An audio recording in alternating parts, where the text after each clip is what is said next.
কোন জিনিস মানুষকে সবচেয়ে বেশি আল্লাহর জান্নাতে প্রবেশ করাবে?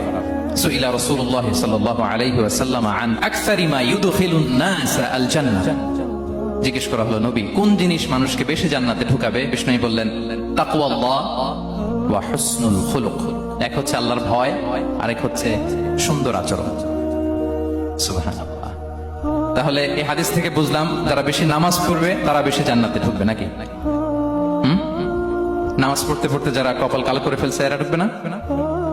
যারা হজ করতে করতে বড় হাজী সাহেব হয়েছে, জিকির করতে করতে হাতে 3-4টা তাসবিহ রেখেছে, তাদের কথা বলা হয়েছে?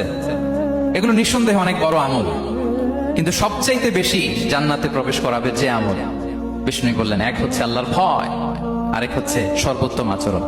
প্রিয় ভাইরা, ইসলামের মেজাজটাকে চিনে নেন, ইসলামের এসেন্সটাকে বুঝে নেন। আমরা ভালো আচরণকে গুরুত্ব দিতে চাই না।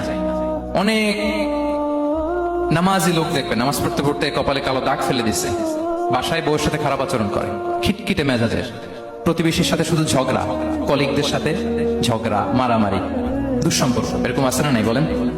আছে না? কিন্তু নামাজি, অনেক বড় হাজি, একদিনও কোরআন তেলাওয়াত মিস হয় না, তো এত ইবাদত করেও সে ইসলামের আসল এসেন্সটাকে ধরতে পারে না। বিষ্ণু বললেন, সবচেয়ে বেশি জান্নাতে প্রবেশ করাবে যে দুটি আমল, একটি হচ্ছে তাকওয়াল্লাহ, আল্লাহর ভয়, আরেকটি হচ্ছে উত্তম আচরণ, সর্বোত্তম আচরণ। তো আমরা যেন উত্তম আচরণের অধিকারী হই। আমার স্ত্রীর সাথে যেন ভালো আচরণ করি, প্রতিবেশীর সাথে যেন ভালো আচরণ করি, ছেলে মেয়েদের সাথে যেন আমাদের অ্যাটিটিউডটা ভালো থাকে, আচরণটা ভালো থাকে, কলিগের সাথে যেন ভালো থাকে। বিশ্বনবীর আচরণ যেমন ছিল তেমন আচরণ যেন আমরা গড়ে তুলতে পারি। আওয়াজ করে পড়ুন আমিন।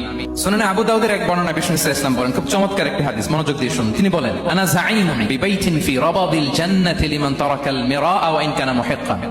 আমি ওই ব্যক্তিকে জান্নাতের আঙ্গিনায় একটা ঘরের গ্যারান্টি দেই যে ব্যক্তি তর্ক করার সময় নিজে হক এটা জেনেও সে তর্ক থামিয়ে দেয়। অনেক সময় হয় না, অনেকে পায়ে পাড়া দিয়ে ঝগড়া করতে আসে, এরকম আছে না নাই? আপনি চুপচাপ দেখবেন একটা বাজে কমেন্টস করতেছে, আবার কমেন্টের নিচে কমেন্ট, আবার গালি, হ্যাঁ আছে না এরকম? বিষ্ণু বলেন, নিজে হক এটা জানার পরেও আর যাতে তর্ক না বাড়ে, যে তর্ক থামিয়ে দেয় জান্নাতের আঙ্গিনায়, তাকে আমি একটা ঘরের গ্যারান্টি দেই। ওবিবাইতিন ফি ওয়াসাতিল জান্নাতি লিমান তারাকাল কাযিবা ওয়া ইন কানা মাযিআন। আর ওই ব্যক্তিকে আমি জান্নাতের মাঝখানে একটা ঘরের গ্যারান্টি দেই যে ব্যক্তি কৌতুক করার সময়ও মিথ্যা পরিহার করে। করতেছে কৌতুক, ফান করতেছে আর কি, হি ইজ কিডিং, ফান করে, কৌতুক করে, কিন্তু কৌতুকের সময় সে মিথ্যা বলে না। এই স্বভাব যাদের, তাদেরকে আমি জান্নাতের মাঝ বরাবর একটা ঘরের গ্যারান্টি দেই।